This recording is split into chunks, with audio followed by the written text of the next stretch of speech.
మందను కాచేవాడు మంద పాలు తాగడానికి అర్హుడు.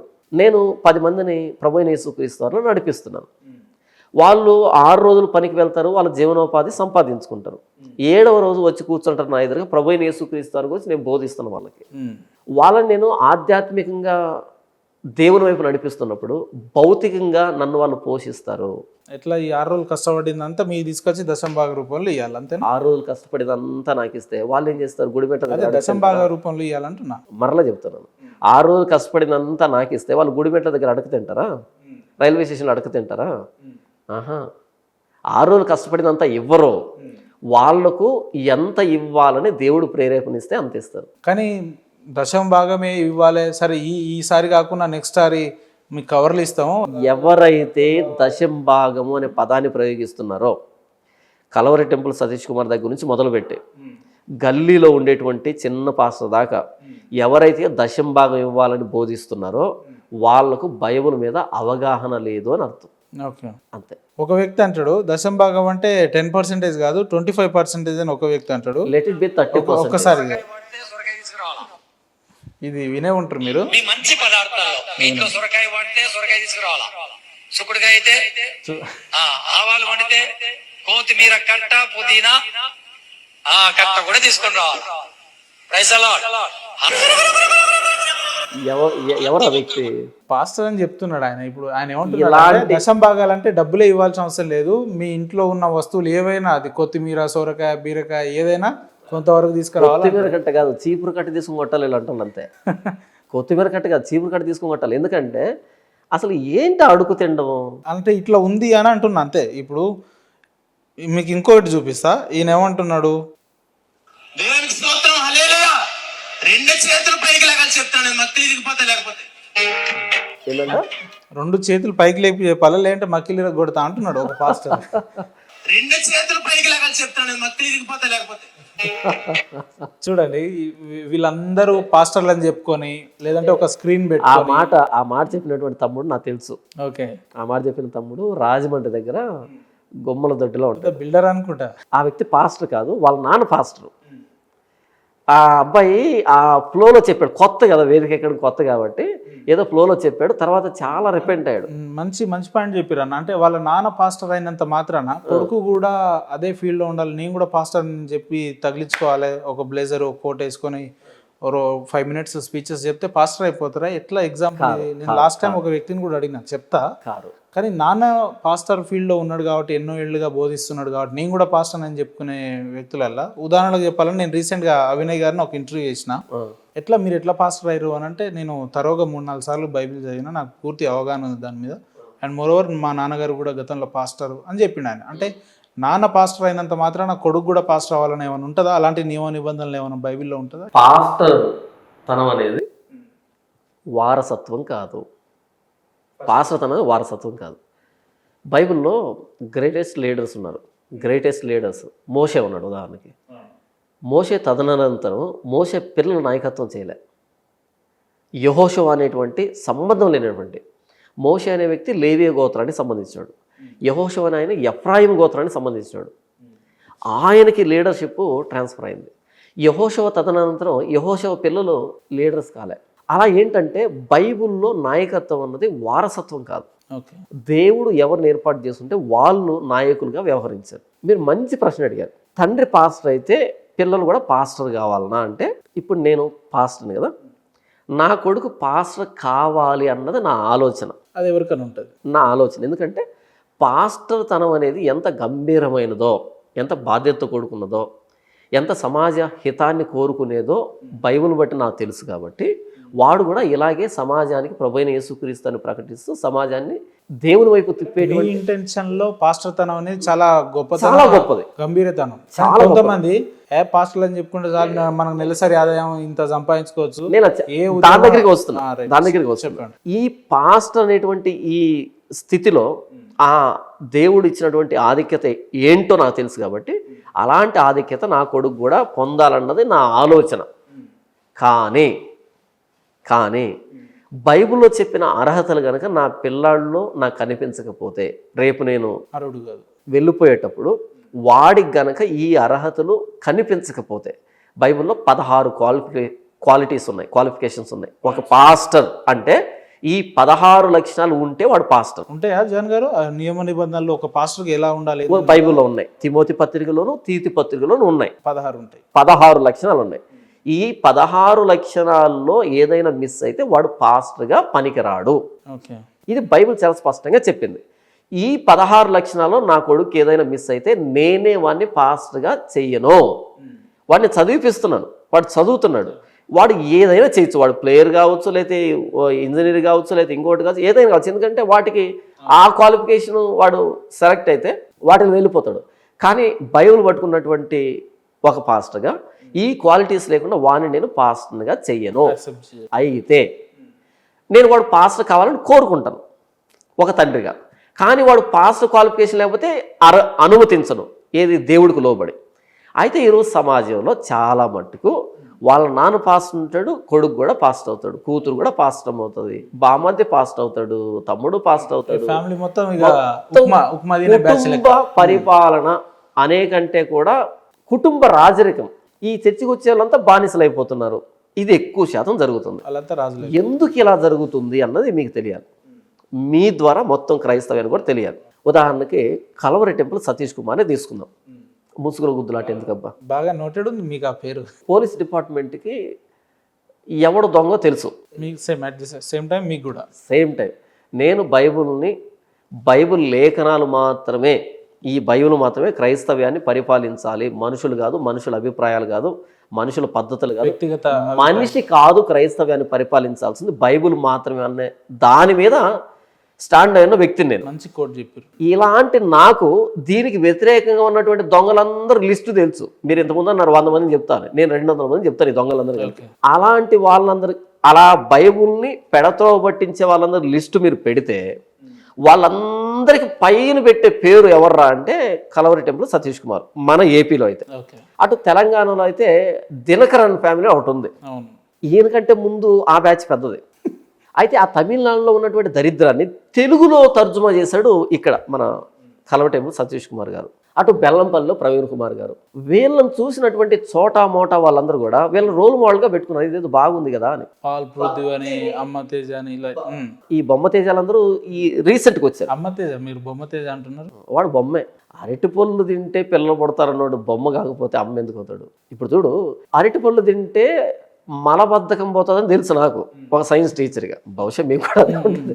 మనం భోజనం చేసిన తర్వాత అరటి పళ్ళు తింటాం. ఎందుకు తింటాం? భోజనం సరిగ్గా డైజెస్ట్ అవుతుంది, మలబద్ధకం పోతుందని తింటాం. కానీ అరటి పళ్ళు తింటే పిల్లలు పుడతారని వీడు చెప్తున్నాడు. వీడు బొమ్మ కాదా? వీడు బొమ్మే. ఒకవేళ అరటి పండు తింటే పిల్లలు పుడితే వీడు ఎలా పుట్టాడు? ఇంతకీ వీడు కూడా అరటి పండుగే పుట్టాడా?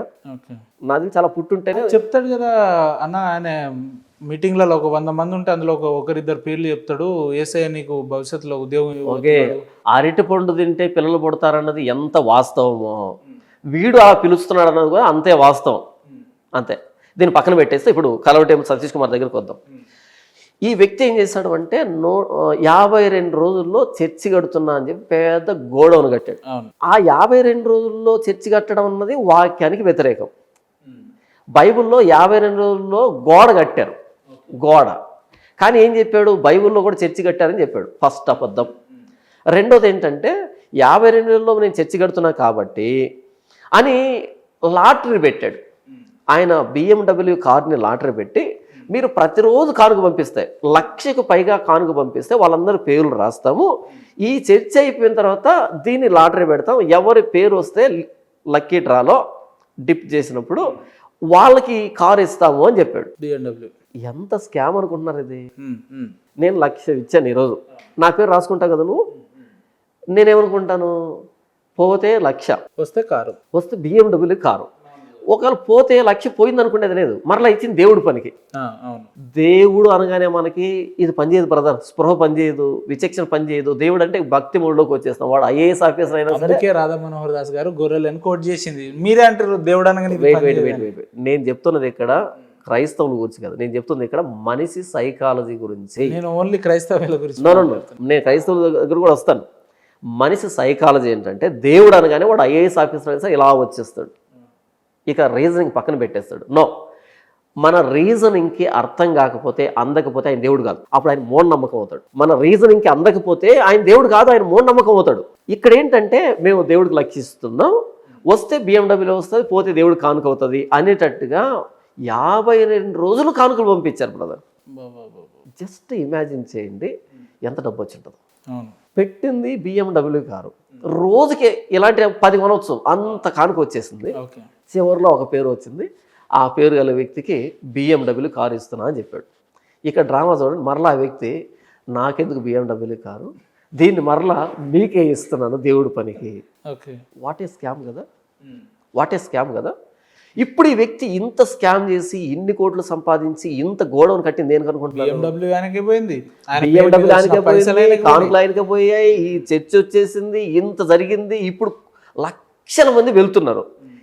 ఒక్క వారం వచ్చేటువంటి కానుక ఎంత వస్తుంది? ఇమాజినేషన్కి అందదు, మీకు ఇమాజినేషన్కి అందదు. ఈ మెషిన్లు కౌంట్ చేస్తాయి కదా, అవి ఎన్ని గంటలు పనిచేస్తాయి తెలియదు మీకు వాటిని పెంచడానికి. అర్థమవుతుందా? స్కామ్ ఉందా కల్వరి టెంపుల్ వెనకాల? ఇది నాకు తెలిసిన స్కామ్.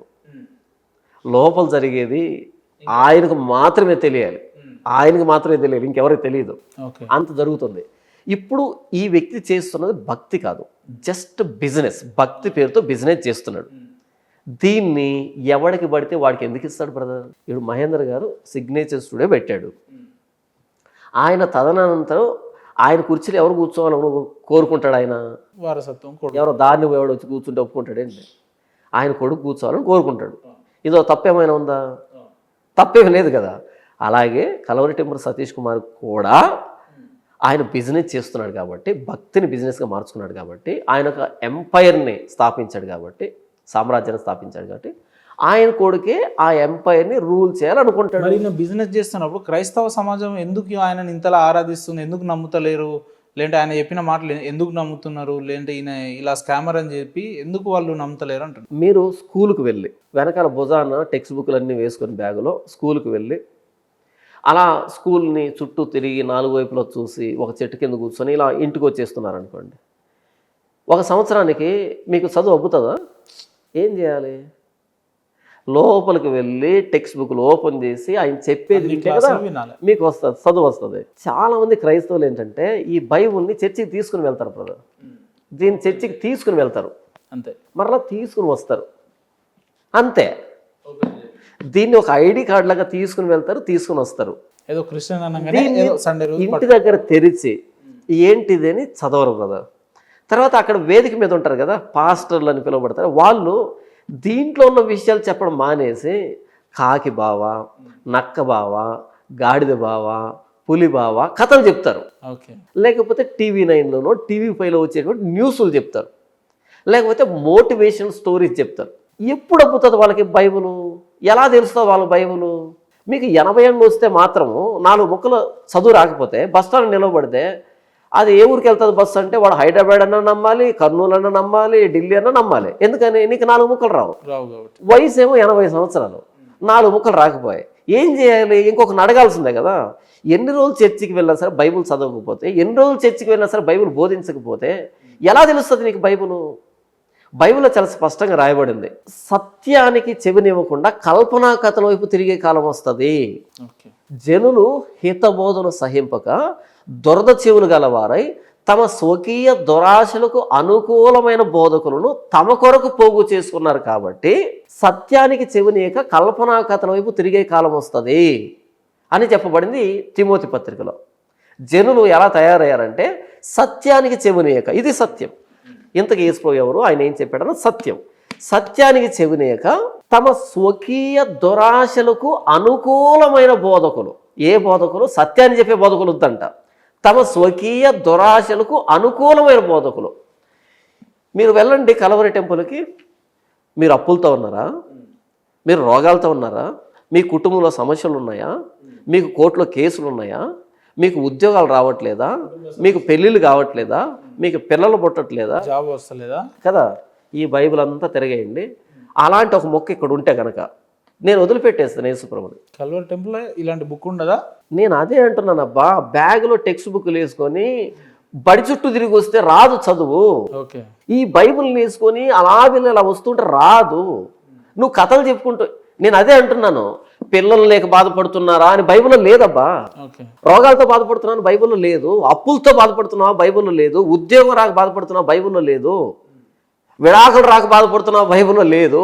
కానీ పొద్దున్న లేస్తే చాలా మంది పాస్టర్లు ఇలానే ఎగ్జాంపుల్ చెప్తారు కదా. నేను అదే అంటున్నా, వాళ్ళని పాస్టర్లని ఎలా అంటున్నావు అంటున్నా. అరే వాళ్ళు చెప్తున్నారు, మీ వాళ్ళు నమ్ముతున్నారు, ఇంకా మాకేం తెలుసు. నన్ను ఏం చేయమంటావు దానికి? అదే నా బాధ, నా బాధ అదే. పాస్టర్లు కాని వాళ్ళంతా పాస్టర్లు అని పేరు తగిలించుకొని సమాజాన్ని భ్రష్టు పట్టించేస్తున్నారు. అవును. ఇప్పుడు రాధా మనోహర్ దాస్ ఎలాగైతే నా ధర్మం కోసం పోరాడుతున్నా అని హైందవ ధర్మాన్ని దారుణం చేస్తున్నాడో, టార్గెట్ చేస్తున్నాడు. మీరు ఇటు రాకండి. ఇప్పుడు మా ఇంట్లో ఉన్న లోపాలు, మీరు క్రిస్టియానిటీలో ఉన్న లోపాలని మాట్లాడడానికి బాగానే ఉంటది, కానీ లేలే ఎందుకు ఈ వ్యక్తిని ప్రస్తావిస్తున్నా అంటే, ఈ వ్యక్తి హైందవుడు కాకపోయినా ఈ వ్యక్తి క్రైస్తవ కాలంలో చూపించి క్రైస్తవం తిడుతున్నాడు. అది నా బాధ. తప్పులేదు కదా. ఇప్పుడు క్రైస్తవంలో చాలా మంది దొంగ పాస్టర్లు ఉన్నారు, ఇగో ఇలా ఇన్కమ్ సోర్స్ రిసీవ్ చేసుకుంటున్నారని మీరే అన్నారు. ఆయన కూడా అదే రకంగా చెప్తున్నారు. క్రైస్తవంలో ఉన్నటువంటి నకిలీ పాస్టర్ల గురించి 2019 నుంచి నేను ఫైట్ చేస్తున్నాను. నాలాంటి చాలా మంది ఫైట్ చేస్తున్నారు. మేము ఎండగడుతున్నాం, అదే పని మీద ఉన్నాం. నీకేంటి పని? నీ ఇంట్లో నీ చీపురు పెట్టుకొని ఊడ్చుకో, మా ఇంట్లో మా చీపురుతో మేము ఊడ్చుకుంటాం. మా ఇంటికి నువ్వు చీపురు తీసుకొచ్చావు అనుకో, రోకలు తీసుకొని అర్ధం మీద పగల కొట్టాల్సి వస్తుంది. అది విషయం. నా ఇంటిని నేను శుభ్రం చేసుకుంటా, మీ ఇంటిని నువ్వు శుభ్రం చేసుకో. నీ దగ్గర లేరా నకిలీ వ్యక్తులు లేరా? వాళ్ళ గురించి మాట్లాడబ్బా, అది నీకు మర్యాద కనిపిస్తుంది. నా ఇంట్లో ఉన్నట్టు నకిలీ వాళ్ళ గురించి నేను మాట్లాడుతున్నాను, కేసులు పెట్టించుకున్నాను, పోలీస్ స్టేషన్ చుట్టూ తిరుగుతున్నాను, కోర్టు చుట్టూ తిరుగుతున్నాను. నేను ఇక్కడ కూర్చున్నాను, కలవటెంపుల్ సతీష్ కుమార్ అని పేరు పెట్టానా, దినకర్ అని పేరు పెట్టానా, బెల్లంపల్లి ప్రవీణ్ కుమార్ పేరు పెట్టానా, ఈ బొమ్మ తేజ అని చెప్పానా? నేనే కదా చెప్పాను. ఇక నువ్వెందుకు మాట్లాడతావు నా ధర్మం గురించి, నా విశ్వాసం గురించి?